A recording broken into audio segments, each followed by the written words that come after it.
City Council candidate for Fresno's 3rd District, Tate Hill, joining me here this week. Good to see you.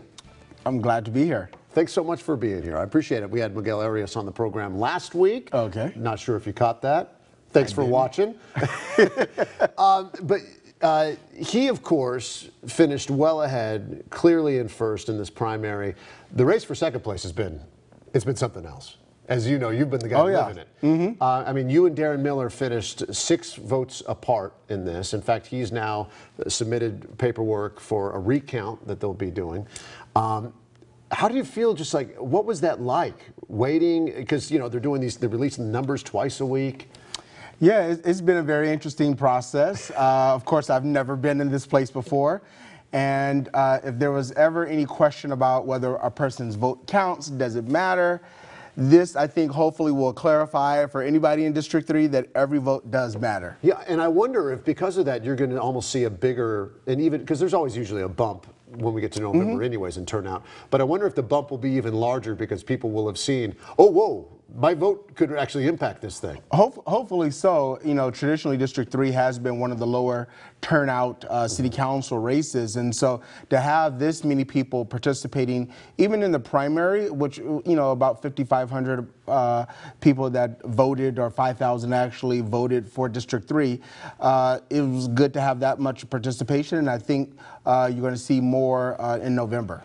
So for you, strategy-wise, but also just you, the candidate, and talking to people, what's the issues that you're seeing driving people right now when they're making these decisions? No, really there's 3 or 4 main things, and it didn't really matter whether I was walking in West Fresno or in the Tower District or out in the Central High area. It was around public safety. People wanted to feel safe in their neighborhoods.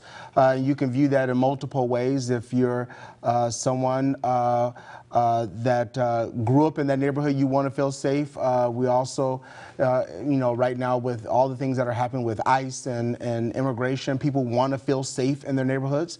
The other element is making sure that the neighborhood is well taken care of. Streets, sidewalks, all these things in our existing neighborhoods are a challenge and have an impact on how people perceive where they live in their city.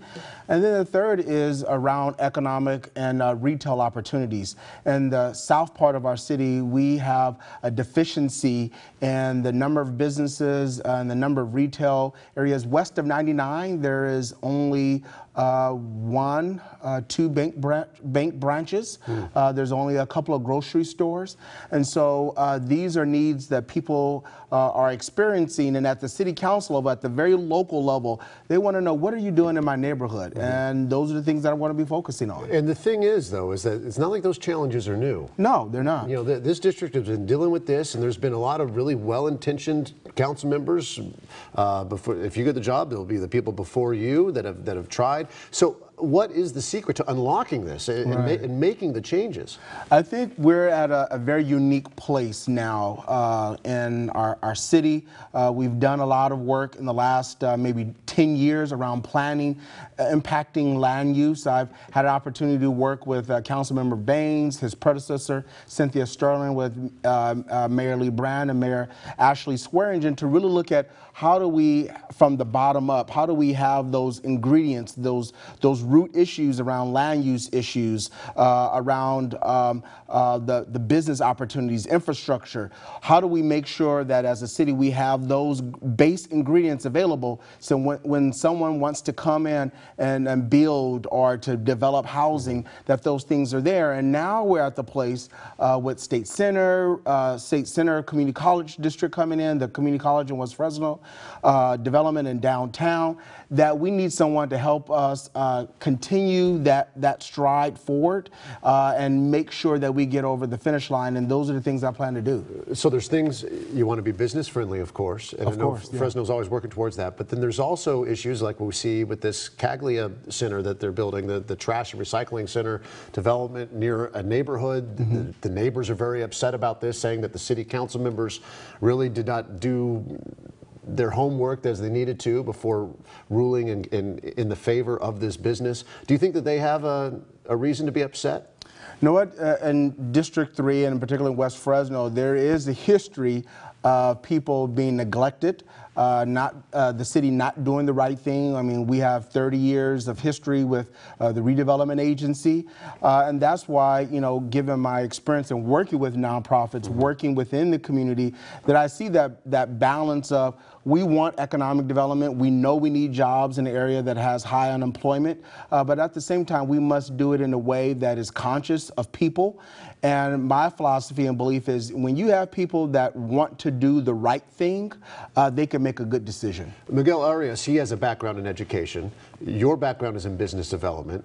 Which one is more important? Which background would be better served for this area? Well, I think because we're running for city council, not school board, being able to work with land use issues, working with businesses, myself having been a small business owner and having worked in the nonprofit sector, brings a unique set of skills and experiences, along with working with the current administration and also around issues within the district. I think sets me apart and makes me uniquely qualified.